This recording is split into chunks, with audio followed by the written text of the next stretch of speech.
Great. Good afternoon, everyone. I'm Miles Elledge, Executive Director for Health and the Environment with Biomass Controls, based in the U.S. Very glad to have you with us in this session this afternoon. We'd love to make it a very intimate discussion, so if you'd like to come closer to the front, we expect a crowd, but maybe not the whole room. So please join us up front if you'd like to. We have five, I think, excellent presentations lined up for you. We're going to try to average about 12 minutes per speaker, and then we're going to have Q&A at the end for all five presentations. So we'll go in the order as advertised on your program. So we're going to start with Priyanka Dutt, who's the country director for BBC Media Action, and she's going to share with us some very interesting and novel work around behavior change and fecal sludge management. Priyanka.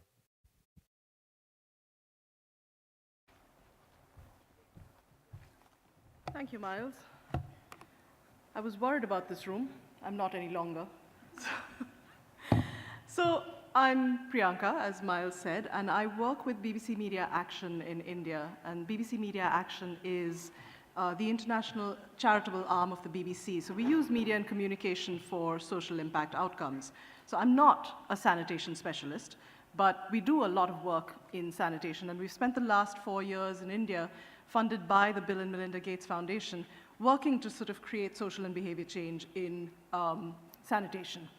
Now, in the last 4 years, India's progress on sanitation has been pretty much incredible. I mean, it's very well documented. It's been talked about a huge amount, certainly in the last 2 days. I think it's one of those things where if you ask anybody in India, they will always know about the Swachh Bharat mission. It's not a secret. Everybody knows about India's sanitation work. And yet, if you ask anybody what happens to their shit after you pull the flush, you're probably going to be met with a lot of very blank faces. And that's why, in 2017, the Gates Foundation sort of posed a challenge to us and said, could BBC Media Action figure out how we could make FSM as important an issue for urban India as air pollution is? Could we get people to care about what happens after they pull the flush? While we were up to the challenge, we just didn't know enough. And we didn't know what people thought or felt about FSM. So the first step for us was an exploration. We launched a mixed method formative research study to understand sort of knowledge, attitudes, efficacy, capacities for people linked to their own FSM practices. And we started with a qualitative study in 3 cities, in Narsapur, Trichy, and Behrampur, talking to both men and women who were decision makers in their households when it came to sanitation practices. We deliberately chose respondents who were not connected to sewer networks, and we focused instead on households with on-site sanitation solutions. We followed this with a quantitative study of 1,740 respondents in the same cities. So we kind of had this whole, both looking at how many as well as why people were doing what they were doing. And our findings were not particularly surprising, I have to say, but they were very, very valuable in helping us draw patterns and sort of mine insights about what might help us address the challenge that we'd been posed with. So to start with, we sort of segregated respondents into 3 large categories based on their actual sanitation practices and their response to the statement, oh, it is okay. Is it okay to wait to clean or empty the septic tank until it's full? We classified 22% of these as proactive desludgers, the huge middle, 66%, as reactive desludgers, those who approach desludging as a sort of a complaint redressal mechanism, and a full 11% were found to be connected to open drains and therefore had nothing to do with desludging. Proactive desludgers know more about FSM and about the value chain than the other 2 groups. They're also concerned about the well-being of themselves, their families. They understand the risks that come from poor sanitation practice. But even though they're ahead of the curve, almost half of them were unaware of where their waste was taken the last time their tanks were emptied. And over 1/3 of them said that it was okay for a human being to enter the tank to clean it, or they were uncertain about what the response should be. And even though we classified them as proactive desludgers, a full 54% of them claimed to desludge their tanks at regular intervals. So there was only about half of them who did this regularly. So clearly, if they couldn't see part of this process or part of this value chain, they were less likely to be well-informed about it or even to care about it. Despite that, there were certain attitudes that we found in this group that we thought we could build on to help change mindsets. In particular, proactive desludgers demonstrate a belief in the power of collective action, that it's not just one person's job. They believe in communities coming together, in working together to create change. They were also more concerned about their environment and cared more about the effects of the environment on their families.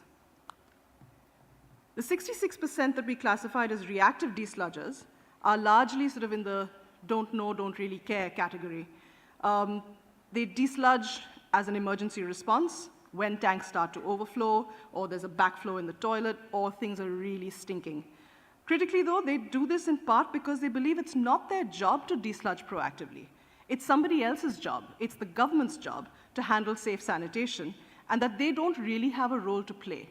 So when they step in, it's because nobody else has stepped in.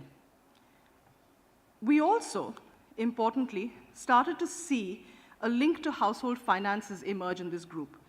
Large tanks are preferred because they don't want to spend money over and over again desludging. They don't want to desludge until the tank is truly full, actually overflowing, because they don't want to waste any money desludging a tank that isn't completely full. The third group, those who have no desludging practices because they're connected to open drains, demonstrate a particularly challenging set of attitudes to safe sanitation. While they know about the risk of disease, for instance, from fecal sludge in open drains, over half of them said that they don't really care about the open drains around them. And even when they know about safe disposal, treatment, and reuse of fecal sludge, only a tiny 18% of them said that they would use those services if they were available. And when we sort of delved more deeply into these attitudes, we found three key barriers to safe sanitation practices within this group. The first was sort of a lack of funds, or a perceived lack of funds, or other priorities that soaked up very limited household finances. We saw a clear demonstration that this group didn't actually see any value in safe sanitation practices for themselves or for their families. The second barrier was the belief that it's someone else's job, the government's job, to ensure safe sanitation. And the third one is the one that's probably the hardest to tackle, which is apathy. And people in this group just don't care enough to make the effort. They're unwilling to engage in safe sanitation practices for all. So in sum, what we found across all three groups was that the predominant attitudes were to avoid the problem for as long as possible and by any means possible, build enormous septic tanks, don't clean them, they don't need to be cleaned in my lifetime, or by desludging as an emergency measure once the tank overflows. And combined with that was the attitude that it's somebody else's responsibility, the sense that the individual household doesn't create the problem and therefore shouldn't be responsible for the solution. So our challenge at the end of this research was pretty clear, because we figured out that there were two big things that we needed to do. The first one was that we needed to make fecal sludge a problem that people just could not ignore. It needed to be something that was real, in your face, and something that related to every single person. We also then figured that we needed to overcome this challenge about caring about common good, because that was one of the key things. This is me, this is mine, I don't really care about everybody else. So the first set of recommendations we came up with was about making FSM sort of a basic concern for the family, looking to heighten the sense of risk, even though the risk was largely unseen, and to build a sense of urgency by making this threat personal. So we turned to Indian mythology for this, and to the traditional tales of good and evil, to gods and demons. And we created our own very new demon, the demon of Defeca. His name is Malasur. Mal is shit, and Asur is demon. And Malasur is this amorphous, unseen demon who lives under your feet, is bubbling away, biding its time, waiting until that opportune moment when it can come and get you. And working in partnership with colleagues in the NFSSM Alliance in India, we've created a package of communication material that can be rolled out in cities and towns to get people to engage with the idea of this unseen threat.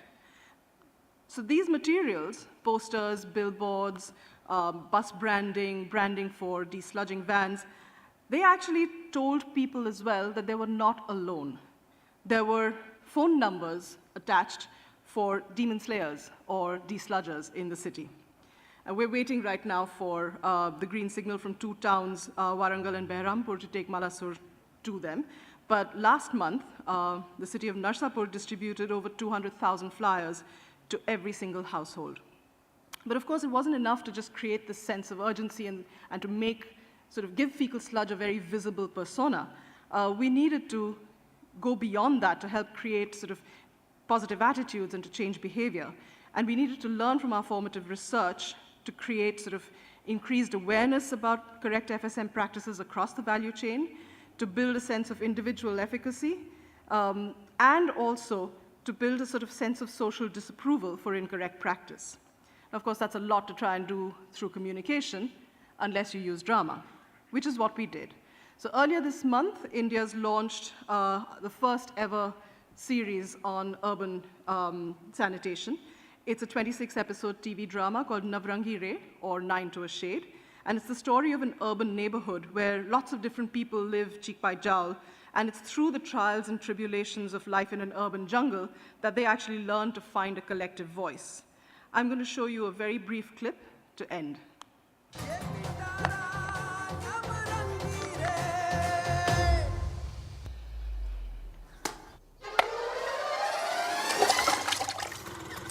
ओ स्लज बोले तो पता चल जाएगा। जो clean था वो bold हो गया, घर बैठे लोड हो गया।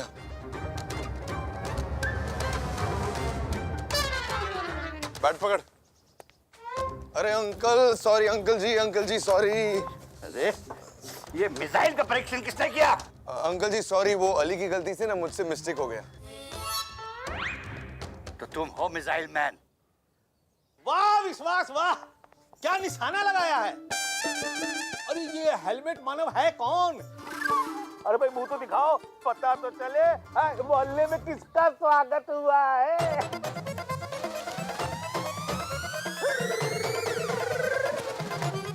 और ये फौजी, तुम फौजी गजराज सिंह, नया पुराना पड़ोसी। अरे अंकल जी आप अपना शर्ट निकालिए, मैं धोकर इस्त्री कर आपको वापस कर दूंगा। अपना कच्चा तो लोटा से धुलवाते हो, दूसरों का क्या धोगे बे? अरे एडजस्ट करना पड़ता है ना, कर लेंगे। अंकल जी आप शर्ट उतार के दीजिए ना। क्या हो रहा है यहाँ पर? हाँ क्या हो रहा है? ये देखो। छी, किसने किया ये पापा?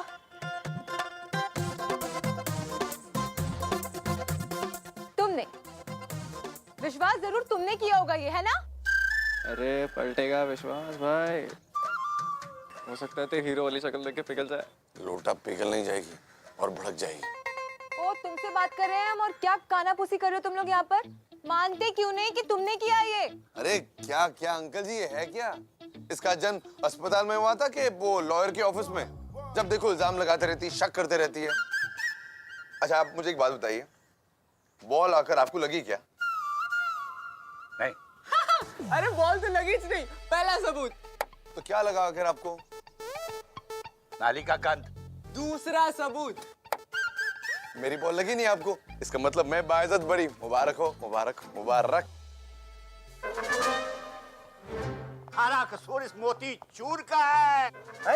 अब बीच में हम कहाँ से आ गए? क्योंकि तुमने अपने टॉयलेट को सीधा डाली के साथ जोड़ के रखा है और उसमें सारा गिग्गी बंद गई। सारा गू उस नाली में आता है, बदबू फैलाता है, गंदगी फैलाता है। अरे सेप्टिक टैंक क्यों नहीं बनवा लेता? अरे लगवा लेगी तो क्या हो जाएगा? होएगा ये कि तुम्हारा गू सीधा सेप्टिक टैंक में जाएगा, नाली में नहीं आएगा, बदबू नहीं फैलाएगा, गंदगी नहीं फैलाएगा। अरे इतनी तकलीफ थी फौजी। अरे मेजर जनरल कर्नल जो भी हो तुम, तो इस मोहल्ले में वापस रहने को आई क्यों? तुम्हें देखने तो नहीं आए थे। हेलो, मुझसे प्रॉब्लम क्या है तुम्हारी? अरे तेरे साथ रहने से तो बेहतर है आदमी म्युनिसिपैलिटी की पाइप में रह ले। तो जाके रहते क्यों नहीं? मैं क्यों रहूं, तू रह। हमें कुछ नहीं सुनना, तुम माफी मांगो नहीं तो देख लेंगे हम तुमको। अरे जो करना है कर लो, चाहे फौज से टैंक बुलवा लो, हम यहाँ सेप्टिक टैंक नहीं बनवाएंगे। अरे तुम्हारे तो रोज का है यार, जब देखो तब हमारे गू के गीत गाने लगते हो। ज्यादा पक पक पक पक पक पक मत करो। पढ़ पढ़ पढ़ पढ़ पड़ोसी हो, पड़ोसी की तरह रहो। अरे पड़ोसी चाहे जो भी हो, दुश्मन वाली फीलिंग ही देता है। दुश्मन वाली फीलिंग। हाँ। ये देखता नहीं है मैं क्या? नाली देख अपनी। अरे रोज देखते हैं। हाँ? आज कौन सा कोहिनूर का हीरा बह के आ गया है? अरे रात को हीरा खाएगा तो सुबह बहता हुआ यहीं आएगा। मैं कह रहा हूँ सेप्टिक टैंक लगवा ले। नहीं लगवाऊंगा। कैसे नहीं लगवाएगा? अरे नहीं लगवाऊंगा। अरे मैं कह रहा हूँ तू लगवाना पड़ेगा। अरे कैसे बनवा लेगा यार? अरे नहीं होंगे साहब, आज फैसला होके रहेगा। अरे रुको।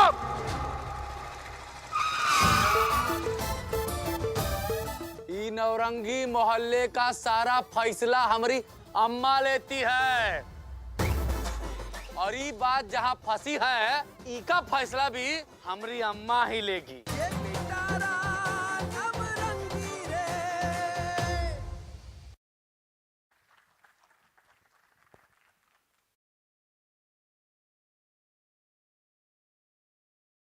Thank you, Priyanka, for your presentation and sharing that excellent video.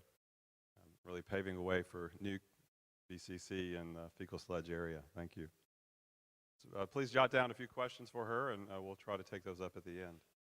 Our next speaker is James Harper. He is now a PhD student at the University of Colorado Boulder and a registered engineer. And he's going to share his work about when pits fill and the choices for emptying.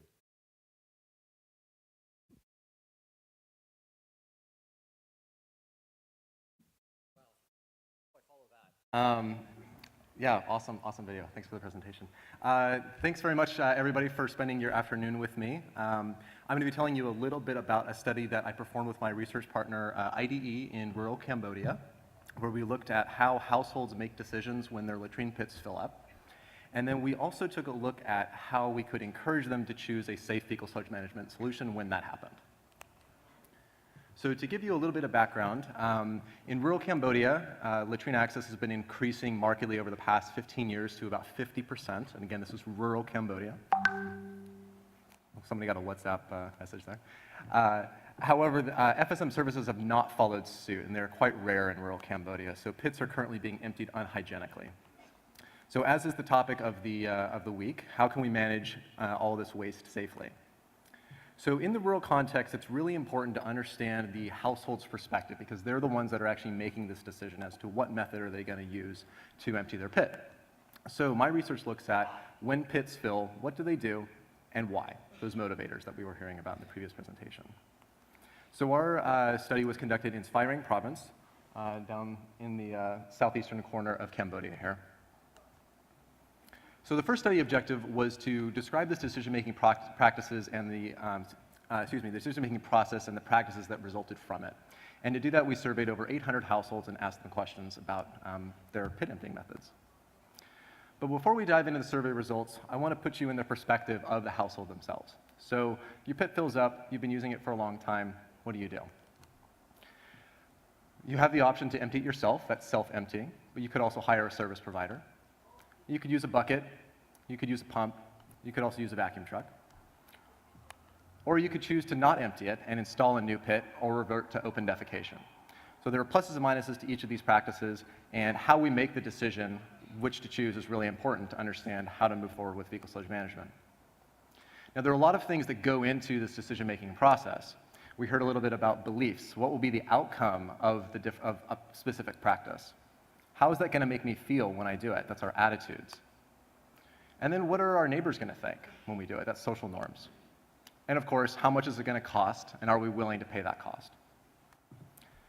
Another really important collection of factors is our context. So how much do we know about each practice?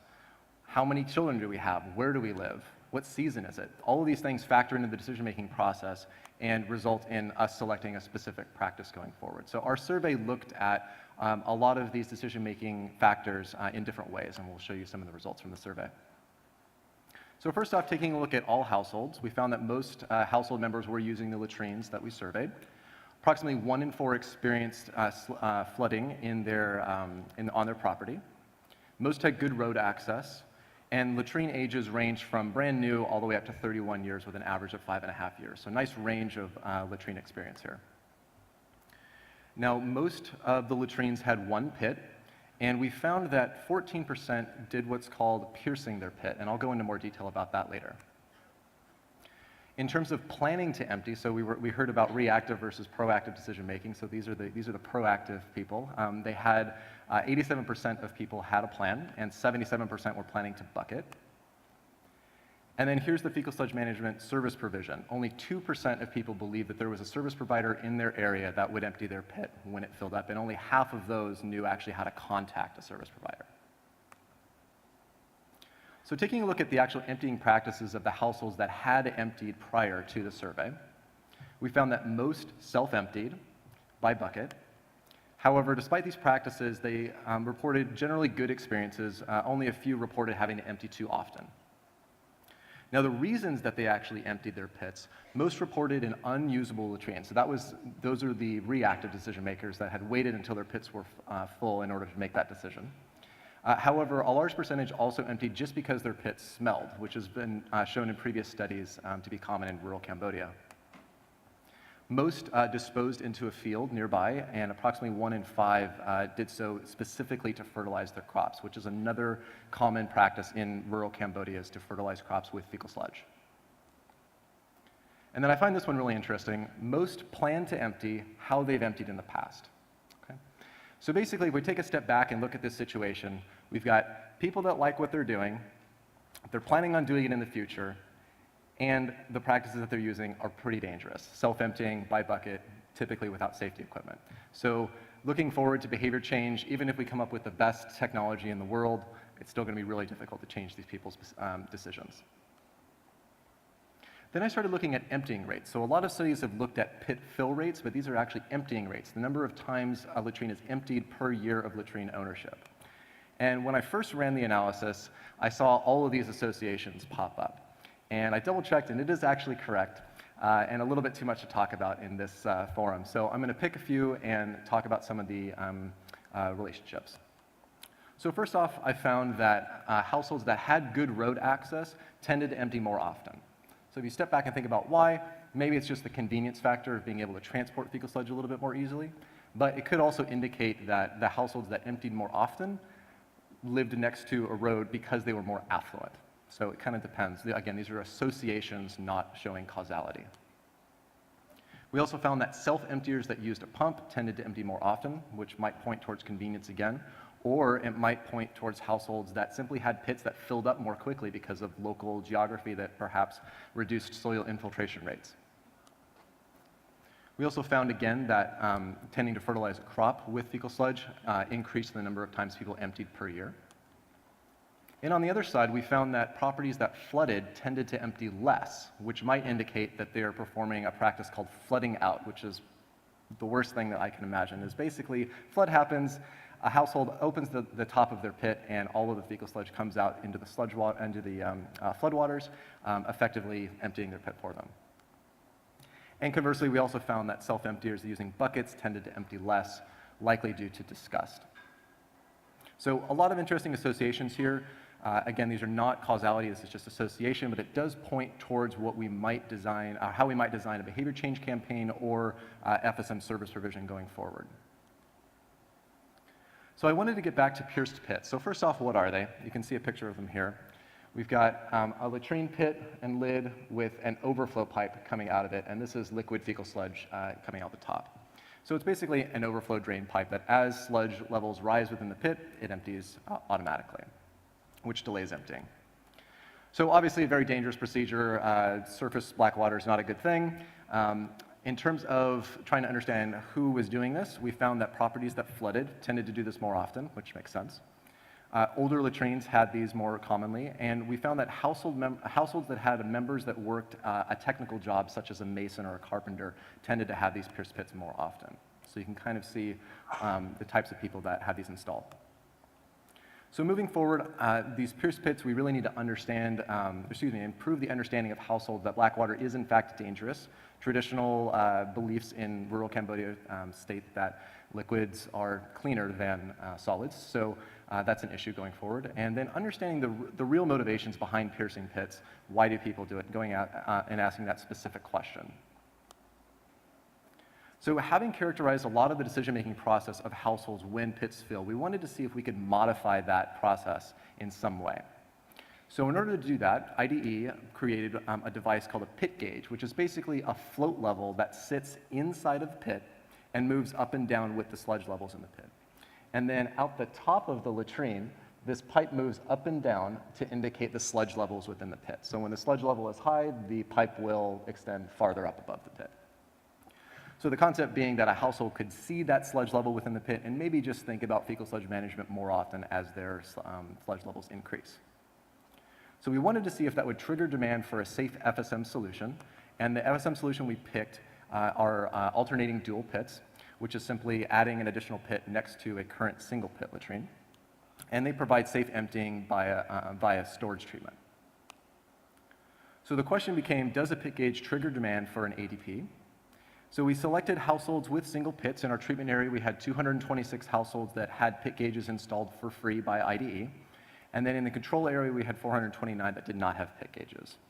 And these ADPs were marketed to both areas equally, and we looked at the sales metrics between them to see if there was any effect of the pit gauge. So throughout the study, we sold 237 ADPs to approximately 28% of the households, which indicates a very high product demand, which in and of itself is a good result. We did see that households with pit gauges tended to buy ADPs more frequently, and they also tended to cancel their orders much less frequently. It's kind of indicating that they had thought about FSM a bit more than households that didn't have pit gauges. So seemingly a good result. However, we did identify a few biases in the study that likely affected these results.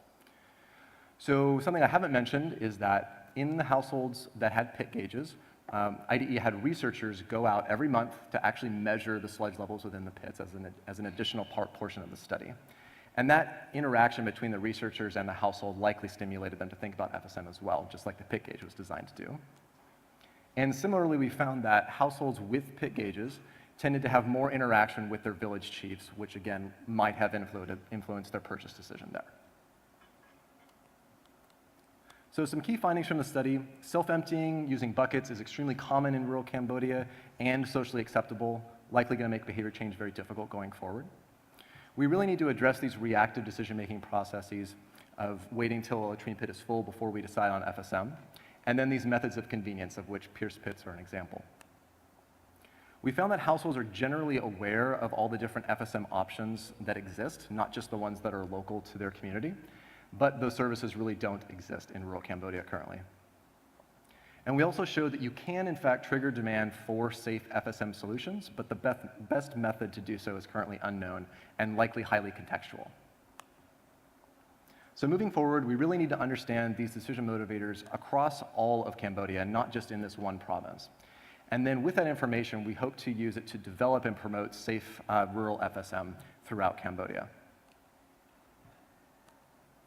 So in order to do this, I'm currently developing what I'm grandiosely calling the FSM survey. And it's basically looking at similar topics, except it's going to be spread out across Cambodia as much as possible. I'm also going to be employing what's called a discrete choice experiment, which is actually going to be able to quantify what aspects of the different practices available to households and how much they prefer one over the other. So if you're interested in this research going forward, please contact me after the talk. Now, in terms of implementation, IDE is continuing to scale up ADP sales in its provinces across Cambodia. They're continuing to measure sludge levels, and they're currently testing Pit Gauge 2.0, which is designed more as an alarm for the sludge levels within a pit compared to just measuring. So thank you all very much for your time and attention. If you have any questions, any feedback, I'd really appreciate hearing them at the end of the talk.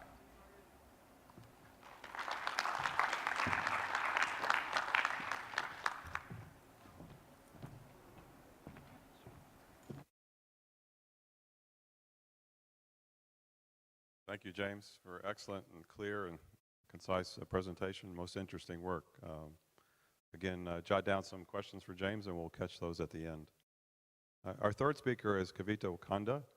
She's with the IIHS, the India Institute for Human Settlement. She leads a technical sanitation support unit in the state of Tamil Nadu. And she's going to take us in a slightly different direction with emptying and desludging, looking at occupational safety needs. Thank you.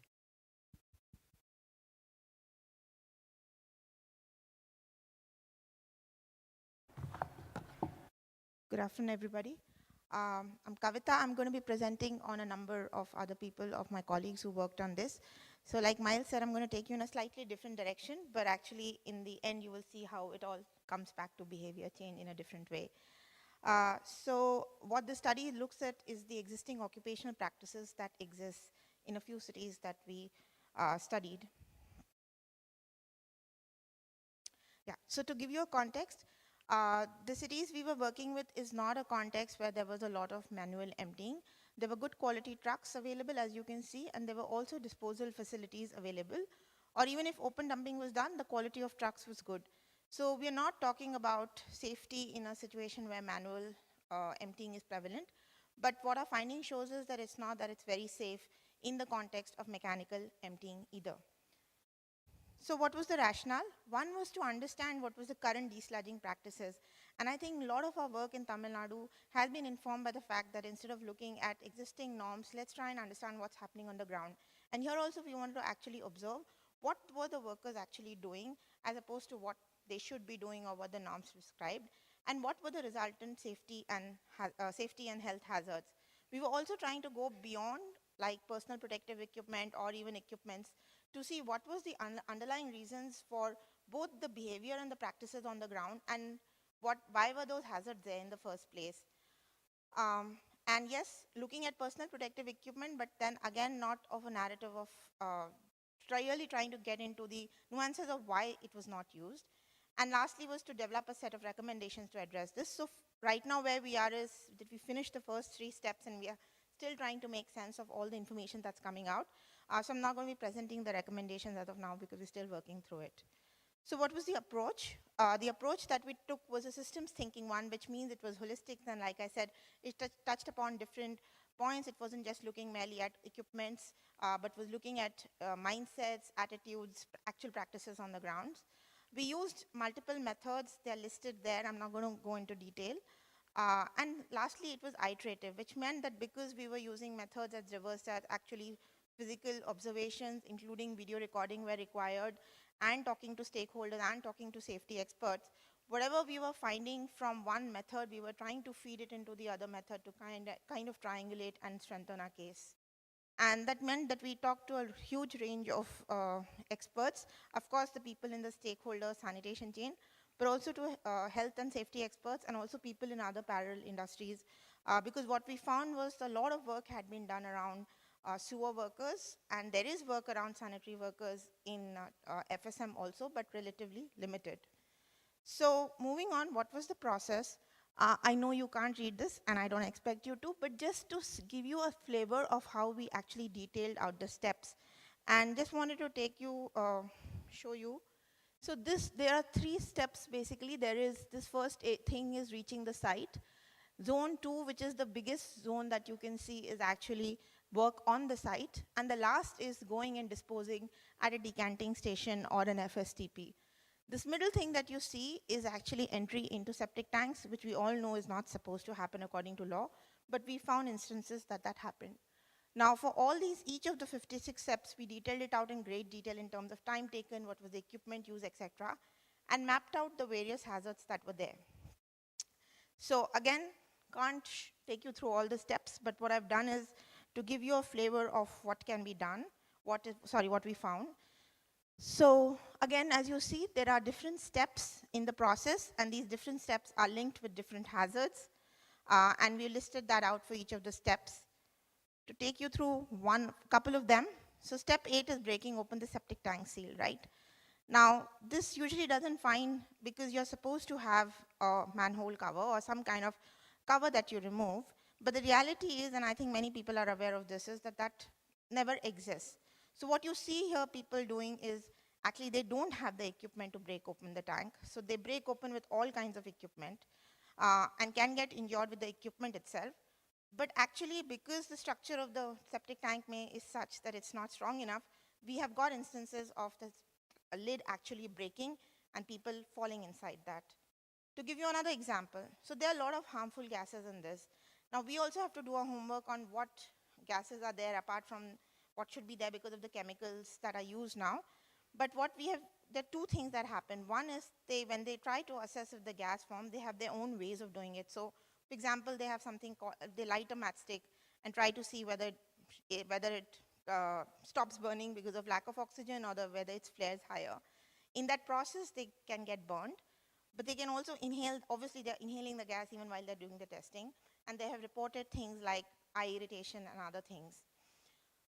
We didn't find too many longitudinal studies looking at what is the long-term risk, health risk of these inhalation of gases, but I can only imagine that obviously it's going to be harmful and cause some kind of damage. Another example of that you see, this is them trying to lower the hose. Again, as you can see in the picture, apart from a lack of personal protective equipment, the other problem is that many of these septic tanks or pits or whatever, containment system, let me use that word, are located in odd places, and they can get hurt. One is that there have been reports of back injuries or spinal injuries because they're bending down. And secondly, again, the danger of falling into the tank itself is there. So this is moving on. So then we looked at all the hazards and we came up with quite a few, but if I had to take you to the top three, these were the one. One is skin diseases due to contact with sludge. Like I said, it's mechanical and there shouldn't be contact with sludge in the first place, but there are a lot of leakages from old pipes and walls, even though they are quite good trucks. And absence of PP, like PP is not seen as something, sludge is not seen as something very harmful, and that goes back to a question of awareness. Second, physical injury I spoke about, the second, so falling into when you're trying to open the septic tanks. But also, for example, many of these are, when they desludge, there's not enough space in high dense areas, there may be thorns around. We've seen people get into thorns and bushes because they have to locate the truck, park the truck somewhere. So a lot of physical injuries can happen in terms of cuts and falls. Inhalation of gases, again, I spoke about this, but to bring a point here is that a lot of this, if you look at the root cause, actually happens because the so-called septic tanks or the containment systems aren't properly designed. So if you don't have a proper vent pipe and then you open it suddenly, there is more danger of inhalation of gases. Similarly, if you're cleaning after long intervals, and I think both the speakers before me actually set it up very nicely, saying that many people don't empty at all. So when you're cleaning after a long, don't clean at all or do it after long intervals. So again, there's a chance of inhalation of gas. And lastly, this is something I think not, at least we've not come across many studies, but what we heard from workers was that yes, obviously the gases were present earlier and they've been experiencing it. But for the last, whatever, a decade or so, since a lot of people started using bleach and other disinfectants in the toilets, they, at least in terms of symptoms, they are finding a lot of, as in they are experiencing more harm in terms of the skin diseases, etc. So we really don't know what gases are being generated also out there. The other two are, I talked about this also, when they conduct flame tests, there's a risk of skin burns. And lastly, of course, if you're entering into the septic tanks, and these are fairly large septic tanks or containment pits, you will have, there is danger of suffocation and, or even death in extreme cases. The interesting thing is why they get inside. So one is, I think Priyanka spoke to this, many households don't consider it wrong for somebody to get inside, but also due to behavior change of what goes into the containment systems. We don't have too much solid waste going per se, but we do have things like sanitary pads, etc. going in. In fact, one of the things that actually took me by surprise was we heard stories of how people put razor blades in that because I guess they don't know how to dispose of properly. And then when people step into the sludge, they get all kinds of cuts. So that was, in a way, the analysis of what we found the hazards were. So when we started looking at what to do about it, we actually started not with just the personal protective equipment because this is a hierarchy of safety controls. It's pretty well known and used in other industries. And if you look at it, that PPE or protection is right in the bottom. You have elimination, which is removal of hazard, which in our case may not. I mean, you have to take care of fecal sludge, so that's possibly not a possibility. You can replace the hazardous processes, substitute manual work with machine, which is of course the first step that we have to shift from manual emptying to mechanical emptying of some sorts. Then you have engineering controls where you try to isolate, the worker. You have administrative control where you change the way the work is done. So this includes things like training, licensing, standard operating procedures, etc. And lastly, you have PPE. So this also broadly maps onto prevention, mitigation, and protection.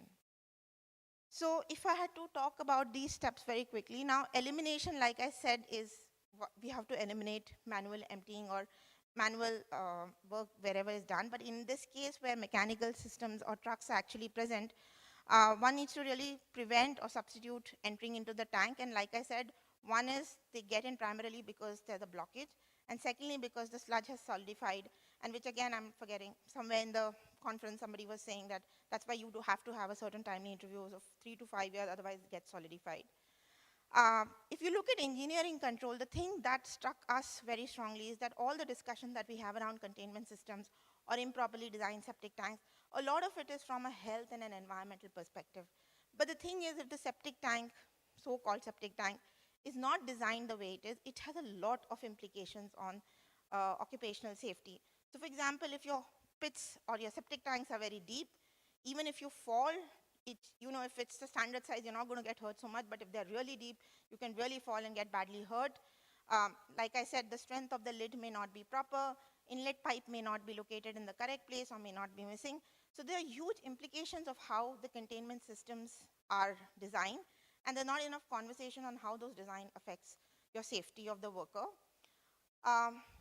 Apart from personal protective equipment, which is to protect, you also need equipments for things like removing blockages and liquefying sludge, which are not available. And lastly, administrative control, you need standard operating procedures, and this is not just for how things should be again, but anticipating the kind of problems that a worker may face in the field, given that the septic tanks or containment systems are not properly designed. I'm out of time, but I'll take one more minute, Miles. Sorry. Just this is the second last slide. So the narrative around non-use of PPE, when you talk to either government or if you talk to others, is the narrative is we give the PPE to the workers, but they don't use it, which is true. But the reason is not that they don't want to use it or they don't think it's important. That is also a reason. But some of these PPE just don't function at all. So if you look at this list, there are all these specific reasons that they don't use it. And in fact, some of them, so I'll take just one example. If the gloves are not properly fitting and things slip from their hand, especially very instruments which are sharp, they may be causing more danger rather than acting safety. So they have very good reasons not to be using certain equipment.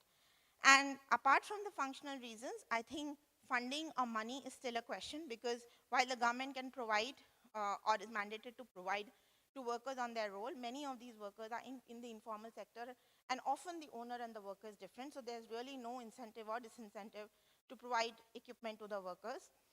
And there are also a range of issues about where to purchase good quality PPE. Even we couldn't find good personal protective equipment when we tried going in the market and finding it.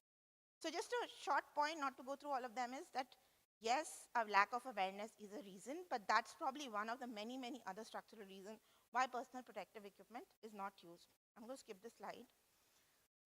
Just one small point, that the PPE, sometimes you don't realize what workers require. Everybody talks about the other requirements of respiratory masks here, but nobody talks about it should allow communication, because there are more than 2 workers there. So if it doesn't allow communication, people are not going to use it. So very quick summary. First of all, that all the occupational safety standards, at least that we've come across, are based on the assumptions that the containment systems are designed and operated as per standard. Not true, we all know that. And so what happens to your safety standards if they are not designed as per operation? Secondly, PPE is your last line of defense and should be treated as such. There are other things to be done. And we've come to this, that there are a range of interventions required, right from BCC to households, to get them to construct their tanks properly, to get them to not put things into the toilet so that blockages are created, etc. And lastly, PPE may be in the short run a very good starting point, but then again, it has to be reconsidered in a larger manner and not just the narrative of people are not using it. Try and understand why the workers are not using it. Thank you, and I'm sorry, Miles, for going.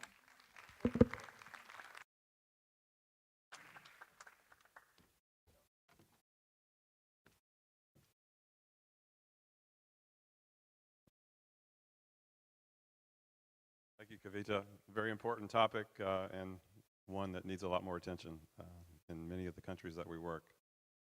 Our fourth presentation is going to take us to a different topic, looking at gender in sanitation technology development. And this is work that I've been involved with a colleague from Cranfield University. So I'm going to do the first part of the presentation, and then I will be joined by Allison Parker, who's a lecturer at Cranfield University. Allison's involved in their Reinvent the Toilet program, the nanomembrane toilet, also involved in other work in gender and menstrual hygiene management and sanitation in the circular economy. So let me dive into this discussion. So we're going to report out on some work that we've done with the Bill and Melinda Gates Foundation, surveying technology development grantees that are part of the Reinvent the Toilet program. So these are all technology teams doing fairly early stage research and development, and some have progressed to the stage of actual field testing prototype technologies. Each of these technologies deals with on-site treatment, novel approaches to on-site treatment, either at the household level or at the toilet block level. And so this survey was looking at aspects of gender, and by the gender lens we mean thinking about how women and men may experience a new technology, how they may use the technology, what aspirations they may have about invented technology, and importantly, it's not just the use, but also reactions and aspirations around treatment strategies, and what's the feedback loop around this kind of early stage research and development. So over to Allison.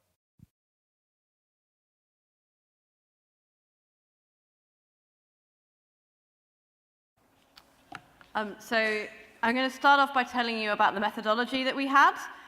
So as Miles has said, the survey was with the participants in the Gates Foundation Reinvent the Toilet program. So the foundation provided us with a contact list. So we invited participants using that contact list to fill out an online survey, which had a whole range of questions covering some of the topics that Miles has explained. We didn't get a full response to the survey, so we got some participants who started the survey and then a smaller number who finished the survey. And from those, then we went to do follow-up interviews with those that had expressed an interest. So that gave us about 14 follow-up interviews. So I guess one of the kind of caveats that we'd say at the start of this research was that we weren't surveying all of the Reinvented Toilet teams. We were surveying a self-selected group. So we are probably representing those who are already thinking about this, and potentially even the team members within those teams who are thinking the most about this. So maybe, in fact, one of the reasons that we didn't get as high a response rate as we were hoping for was because quite a lot of the teams are working purely on waste processing, and they were asking, well, does waste processing need a gender lens? Are there any gender aspects to pure waste processing? Well, I'll leave that as a question we can think about as we go through. One of the things that we found that was really important was seeking feedback from women and men separately. So some of the best practices we saw were teams where they were doing user surveys among groups of women and groups of men separately. So some of the findings from that were, for example, that women had a greater perception of odor than men did. So that meant that led teams to put a greater emphasis on odor, and that really drove them to emphasize that in their technology development. Menstruation was a topic that came up quite a lot. So how do we make sure that toilets cater for women who menstruate? Teams did surveys and found that both women and men were receptive to the idea of having menstrual disposal within toilets, and that even incineration was not universally but often accepted. But I guess one message that I'd like you to take away from this talk is that applying a gender lens to sanitation is not just menstruation and menstrual hygiene. And in fact, having spent quite a lot of the last few years explaining menstruation to my male colleagues, it was time for the tide to turn and for them to have to explain some stuff to me. And this comes in the form of what someone called a ball ridge. So this, if you think about a classic urine diversion toilet, there is a ridge that divides the front part of the urine separation toilet from the back part where the feces go. And we got feedback from men that they didn't like that because when they sit down to use the toilet, their genitalia might touch that, and they didn't find that a very nice prospect. So that was something that surprised me, and it makes me realize that gender is not just about women, it's about men's needs as well, because as we all know, if only the women are using the toilet and the men are still open defecating, then the whole community are not seeing the benefit of that sanitation. So ball ridges, shallow bowls, that was something that got cited quite a lot in our surveys. We also realized how much lighting was a critical thing for women. And in fact, there were teams that were generating energy using their processing units. So their processing units produce energy, and they wanted to know what to do with that. And actually, they realized that that energy would best be used for making lighting for female toilets. But urine diversion is a lot easier to do for men because you can just create urinals. So they really had a challenge to make good user interfaces for women so that the women's urine could be used as an energy source to light their toilets. So that was a really interesting example of a team that had really gone the extra mile to try and consider gender as part of their development. We also had some findings relating to cabin ventilation. There were some teams did surveys with some of their users, and they'd tried to design a nice, airy, well-ventilated cabin. But what the women users told them was that they were afraid of men looking through those ventilation slots or even putting cameras through those ventilation slots. So what they really needed to do was to maybe use a fan instead of ventilation slots to maintain the privacy and dignity of women. And where the toilets were located as well was quite critical, because women wanted to be able to be discreet when they went to the toilet, so they didn't want a toilet to be in a really public place. But equally, they didn't want it to be so discreet that it was going to be insecure for them to go there on their own. So there was a very fine balance about where you actually put a toilet cabin on a street. We also did some quick work surveying what the composition of the teams on the Reinvented Toilet Challenge were. And I suspect it's not too much of a surprise to find out that men were dominating. So we did look at the overall team composition, that's every team member that was working on the Reinvented Toilets, and also at the leadership in those teams. So some teams have maybe one leader or a small number of senior members who take a leadership role within that team. And as you can see, in the overall team composition, most teams had more men than women. In the leadership, it was slightly better. There were a few more teams had more women in the leadership than men, but overall, women were quite poorly represented. So to conclude, we need to consider gender when we're reinventing the toilet or doing any kind of sanitation technology development. And gender in sanitation is more than menstrual hygiene.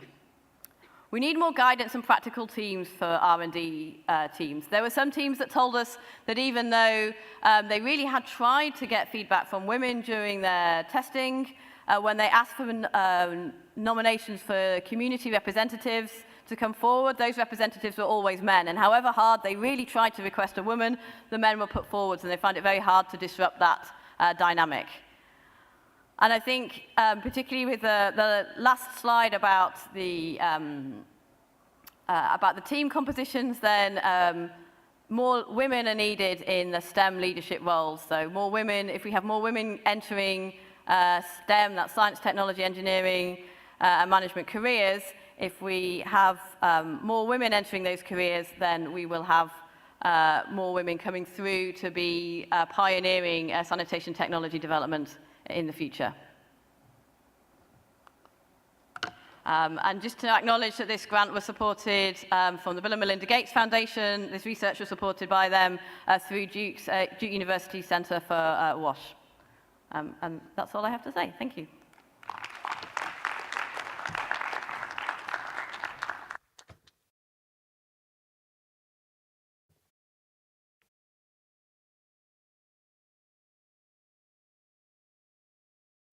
Thank you, Allison. Our final and fifth speaker for this session is Grace Mwanza. Grace will share some public health findings from her work in Lusaka. Grace is a public health inspector working in the city of Lusaka.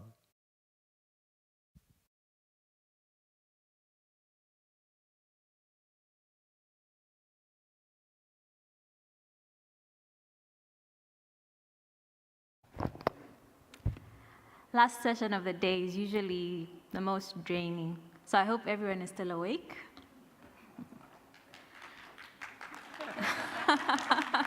Great, I see everyone is still awake. Thank you for the encouragement. Okay, so I work for Lusaka City Council in the Public Health Department. And if there are any public workers in here, you'll agree with me that most of the times we make decisions impulsively. Our decisions are rash, and especially under emergency circumstances. So my presentation is looking at a tool that we tried to use in Lusaka. We piloted a tool called the Sanitation tool. And basically, that's the outline of the presentation. So I hope no one finds this offensive, but I like to say this all the time. Everyone shits, and the shit has to go somewhere. So this is the shit flow diagram for Lusaka, and what you will see is that only 17% of the shit in Lusaka is managed safely, and 83% of it ends up in the environment somewhere. So as a department, we studied an area called Kanyama. Kanyama is a high-density area that is unplanned but legalized. And the challenges we face in Kanyama are that Kanyama sits on a very, very productive aquifer. And the aquifer is very, very vulnerable because of the kind of rock formation that is there. It's dolomite rock. And the water supply in Kanyama is mostly provided by 4 boreholes that feed about 163 individual water kiosks. So the Sanipath tool process is 7 steps, basically, where you do a preliminary assessment, you determine the target, neighborhood, and the pathways and sampling sites, and then from there you do your data collection of behavioral and environmental samples. The data collected is processed, and you develop your risk profiles, and then finally you have a report. So in estimating the exposure, we look at different parameters, and these parameters usually lead us to these people plots here, where the intensity of the color determines the dose, and then the number of people colored would determine the number of people exposed. From that analysis, that exposure analysis, then we determine the pathways. Sorry, let me go back to that one. So we then determine the pathways where we have what we would term a dominant pathway that contributes the most in terms of contamination. And if any intervention is to be put in place, if this dominant pathway is taken care of, you find that the total exposure will most likely reduce. So the pathways that we studied in Kanyama were 10. They included municipal water, we had open drains, public latrines, and flood water, to mention a few. And then of those, we also did a behavioral surveys, and we had 252 samples. So now coming to the results, we had interesting results. What we realized was that the exposure pathway for children and adults were very different. Mostly we considered shallow wells, as indicated here. to be the dominant pathway for both children and adults.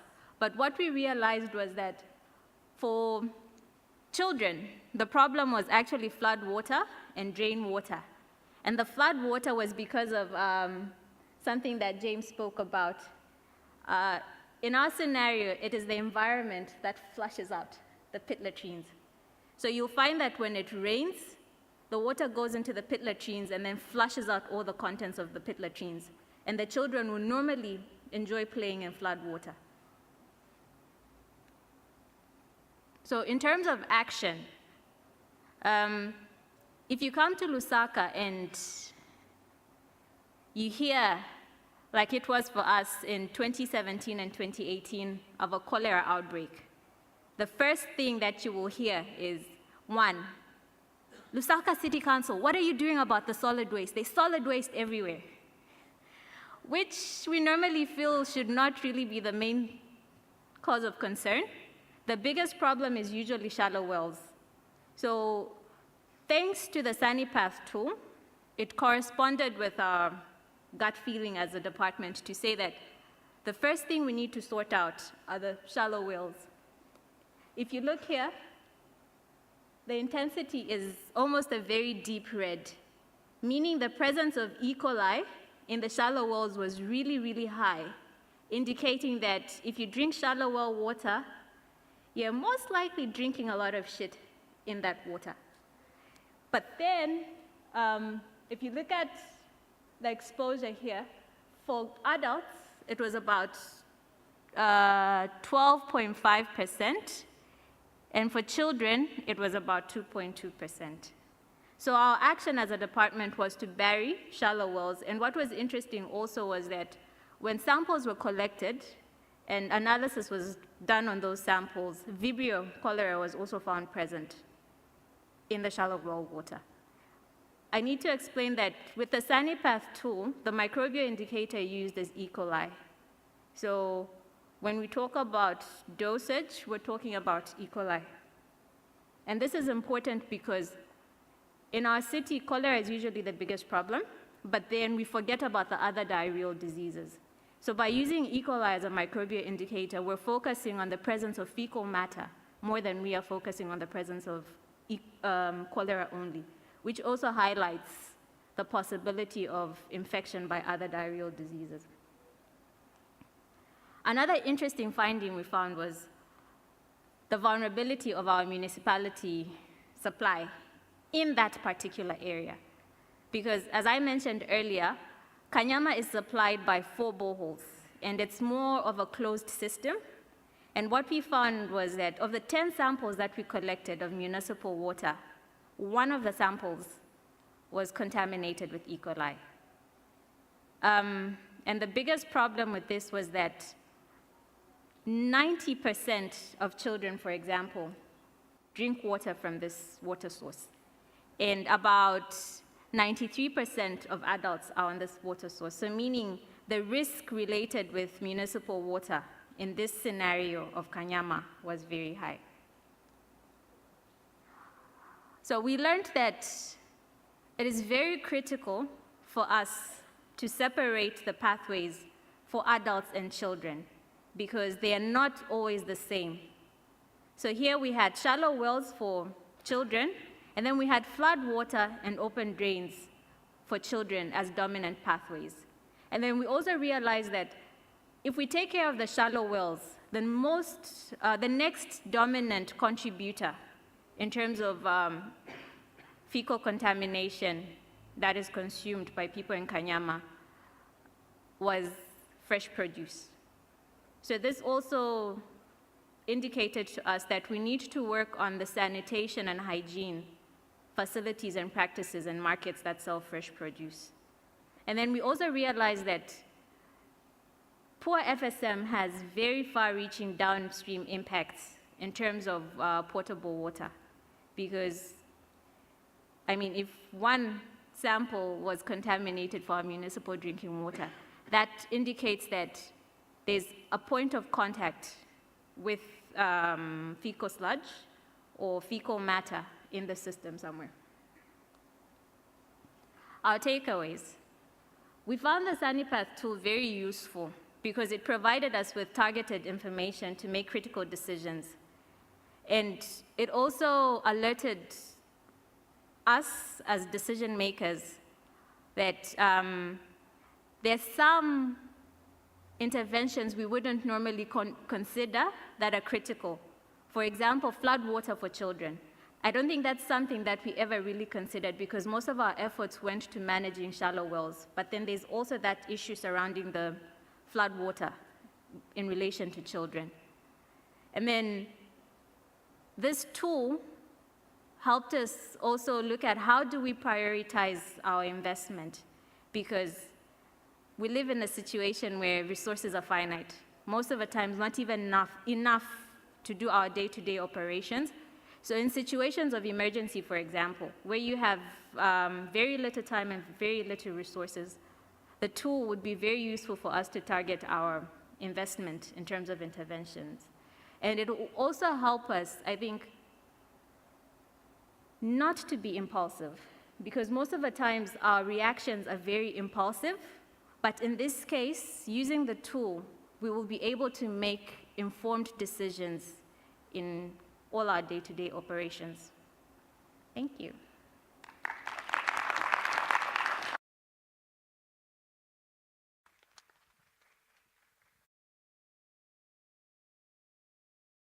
Thank you, Grace, for sharing your research. Lusaka, very interesting work. Now I invite each of our speakers to take a chair at the front here, and we'll move into our Q&A session. We've got about 20 minutes remaining in our session, and we've got two people on the floor with microphones. So to help us so everyone can hear, please wait for the microphone to be available before you ask your question. So we're ready. If you would, raise your hand and we'll ask our questions. And if you would, direct it to one of our speakers. One in the back there. Right.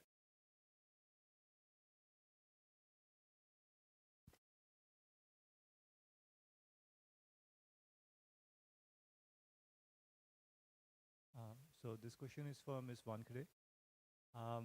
So I was looking at the presentation, so I just wanted to ask you, like, did you consider as a supplement to PPE the vaccination of the sanitation workers? Yeah, Ms. Wankade, yeah. So, okay, so I spoke only about one aspect of the work, that is the occupational safety standards. We're also working on regularizing and institutionalizing health camps for them, where we are looking at vaccination. That's what you said, right? Yeah, yeah, so we're looking at that, and also access to various health insurance schemes. I didn't speak about that, but yes, the health stuff we are considering separately.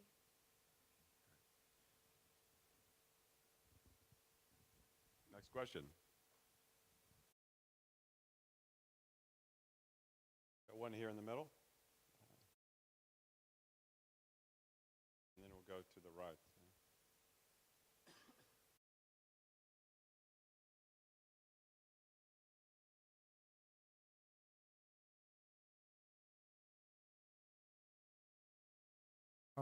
My question is on someone who has presented on the rural, when the rural ratings becomes full, especially in the rural setting. I was trying to imagine what is the real situation like in our country. Our country is so big, and we find that in a rural situation, people have enough space where they can have food. This one is full, they can abandon it and go to another place. But now in the case of Cambodia, I don't know, the land is a bigger problem. It might be a bigger problem. And now, from what you presented, I found that the behavior change, people accepting the model which was developed, the percentage was very low. I don't remember, was it 23% or something? So, is it because people have got enough land and they don't see why should they go for an alternative of having different they design septic tanks so that there are two. When one is full, then another one can be used. So I don't know, is it the land issue or is people's behavior that is really distracting them from utilizing an improved system? And I think when you were doing your research, the communities were involved, they were engaged fully, so that at the end of the day, you design a model which will be accepted to them and people will be ready to use it. So I don't know why the percentage of people who accepted those facilities was very low, and some of them turned up, promised, but he didn't come to collect them. Thank you. I'm sorry, I'm getting a little bit of reverb, so I had a little bit of a hard time understanding.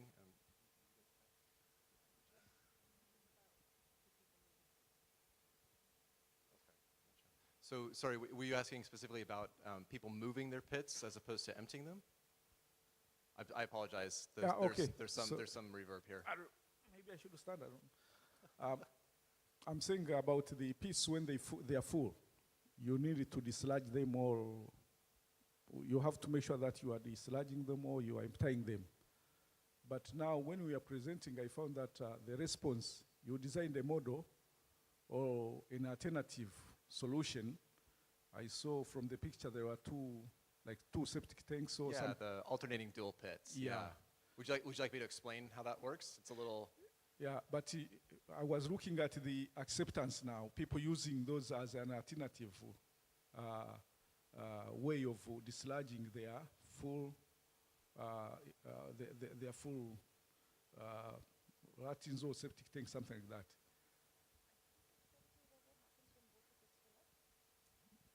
Okay. Yeah. So did you get my question? I think it might be beneficial if I explain how that provides safe emptying. Would that be helpful? Well, that would be helpful, because another area where I just want to know, I was giving an example. I'm coming from Tanzania, where we have, when you go to rural areas, the land is there is enough land where someone can use this pit latrine. When it's free, can abandon it and go to another one, build another one. It's not a problem. So I was trying to compare with Cambodia. Why is it a problem in rural areas? But in urban areas, I know the land is so small. I mean, the land is limited, and the people, when the family is at a certain place, they are staying there. When the latrine is full, you need also to dislodge it. Sure. So I think I understand. I apologize for the miscommunications. Density. Density compared to Tanzania and Cambodia. Gotcha. Yeah, and so the twin pit system. Right. So in rural Cambodia, density is not a consideration really. Is kind of the short answer. So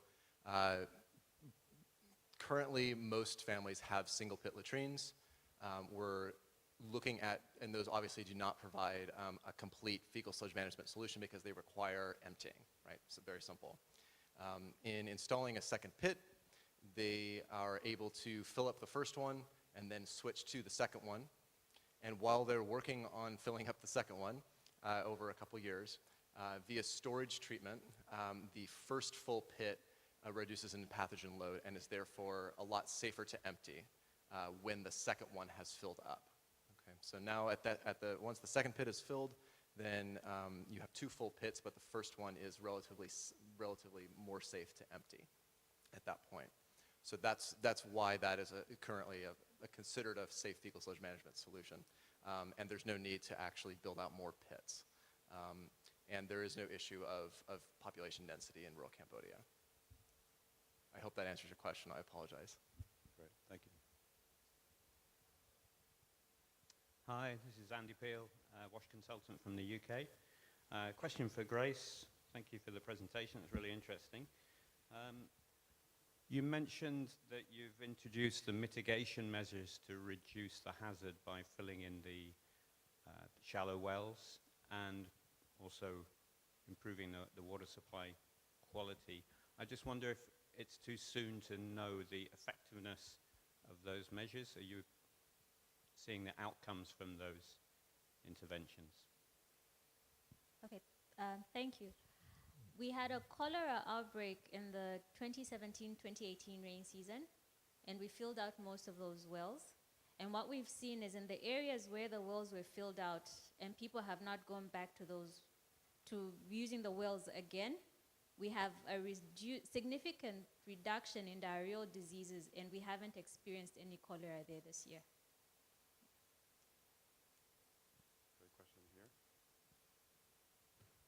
Thanks. My question is for, sorry, I'm Belinda Calagos, I'm an independent consultant. My question is for the BBC Media Action. Thank you for that presentation. I was just interested to understand, so far, what has been the response of the public to the drama, and also to the what do you call this, Malsipur, and how much time have you been given before you have to produce any measurable results in terms of behavior change from those interventions? I think the answer to the second question is yesterday. But it is too early to tell what the response really is. As I mentioned in my presentation, the Malasur content went out about 3 weeks ago, as did the TV drama. So the TV drama went on air for the first time on the 2nd of February. So we're only just this week starting to even see television ratings. And the team right now is analyzing those ratings to look at what we can tell from that. There is an independent evaluation that's been commissioned on the TV drama. So at the end of the 26 episodes, we should have a story to tell from that. Instinctively, as somebody who's worked in communication all my life, 26 episodes isn't going to do a lot, but at least it starts a conversation, and that's what we're hoping will start with this work. And I think that links very much to your second question, which is how soon can we expect to see results, or how soon do the results need to be demonstrated? The momentum in India around sanitation is incredible. I mean, it's an unstoppable train. So I think the expectation is that we will see results very, very quickly. I think we need to be cautious about what results we expect to see very quickly, because these are very, very old practices that are very difficult to shift. And if we're going to see, I think we've already seen sort of the low-hanging fruit in terms of change. So now we're getting to the stage where it's going to be more difficult to start to see change. So how long is a piece of string, I think, is the answer.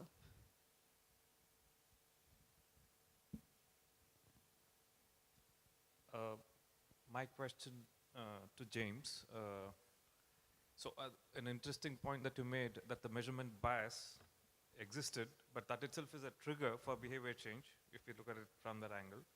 So again, coming back to the measurement, how good is the pit level indicator as a proxy to measuring the sludge levels? And then how good is that method for other type of containment systems, if may I ask you? So because the hydraulics of it may not be good to kind of use that as a measurement device. And the second question is to the Sanipath. It's really interesting to see, and also I appreciate the effort that you guys have put in to use the tool. And then, so how good is the tool and such tools to use, or probably kind of when you scale up across all the ULBs, is the tool good enough for ULBs across? Do they have capacities, understand these kind of tools, so that it's something which, I mean, why I'm raising this is tools, there are many, but I don't see them being utilized by the local bodies, and I'm really appreciative of your efforts, but how good in terms of scaling up? So great question, thanks very much. So the pit gauge, to my knowledge, has only been installed on single pits for this study.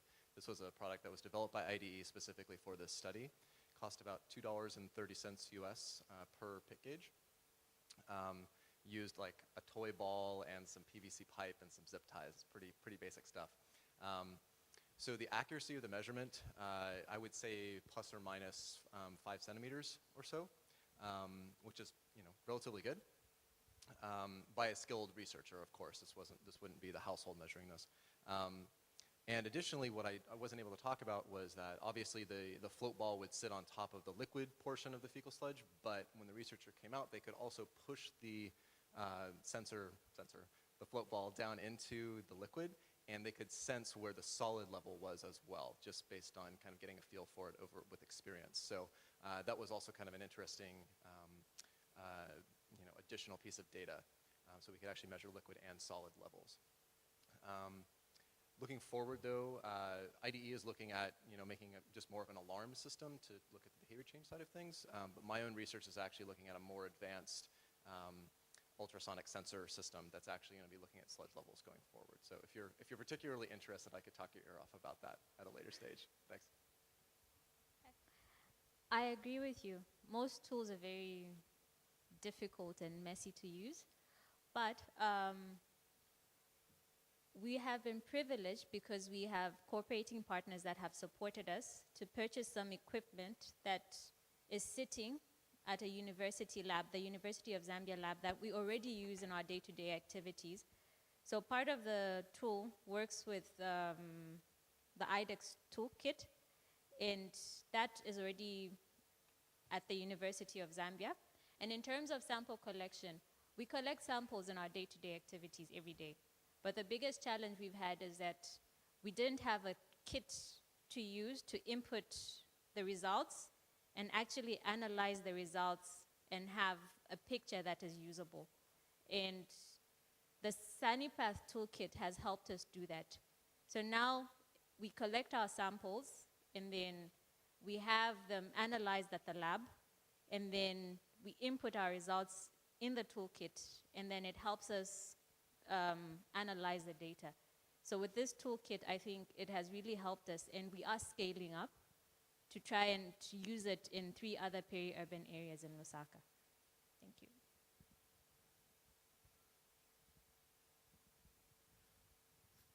My question goes to, I'm Edgar Murwanda from Lusaka City Council, Zambia, and I would like to find out from the lady from the BBC Media, who are your key stakeholders, and how much are you engaging the local authority? Because looking at what you've been presenting, I think that is quite amazing, and it's something which we would want to probably talk about and know about how you've dealt with it in India. Thank you.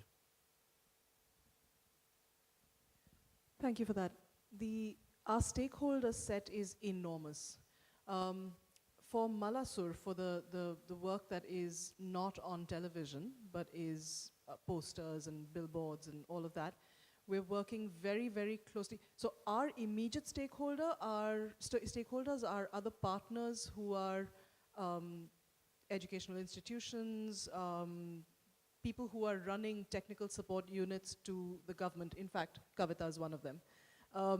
So we work very closely with people like Kavita, who then work very closely in turn with state governments and city governments. So even though it's not an immediate direct relationship between us and the government, it is a fundamental relationship, because we can do the design work and we can do the thinking and the strategy work, but the actual implementation and all the costs for the implementation are borne by the government. So that relationship is very, very key. It's very fundamental. And obviously for that reason, in the design and development process, it's fundamental for us to make sure that people like Kavita and her team are involved, but also at the other end, the government partners are very involved and have an opportunity to feed into and participate very closely in the design process. For the television drama, we're not working with the government, but we are working with the private sector. So the Indian media landscape is very, very cluttered. It's very crowded. And this television drama is going out on a private sector cable and satellite channel. In India, it's the first time a social sector drama has gone out on a private network. All this while, for the last 20 years, it's always been on the state broadcaster. And that's actually a massive shift in India, because what that then means is that we're able to reach many, many more people, because we're able to go through private networks, because that's where all the audiences are. That's where people have moved to over the years. So it's really important for us to identify who our key stakeholders need to be based on what we want to do and who we want to reach. So it's a moving target, if you like. Great. Thank you, audience, for being here this afternoon. And let's give another round of applause for our wonderful speakers.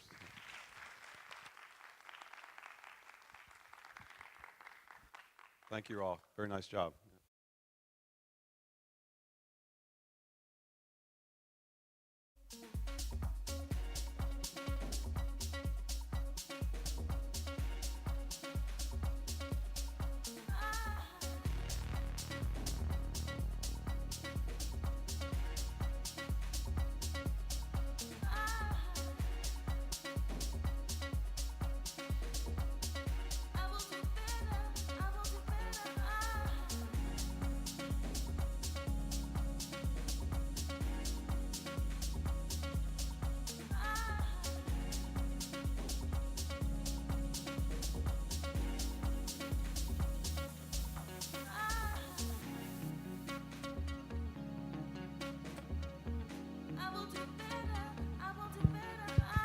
Hi everyone, sorry, just before you leave, just from the organizer's perspective, to get to the conference dinner this evening, their bus is leaving from the convention center every half an hour from 6 p.m. and also from the Stay Easy Hotel every half an hour from 6 p.m. So just for all those that are going through the conference dinner, there are shuttles going. All right, thank you, have a good evening, bye.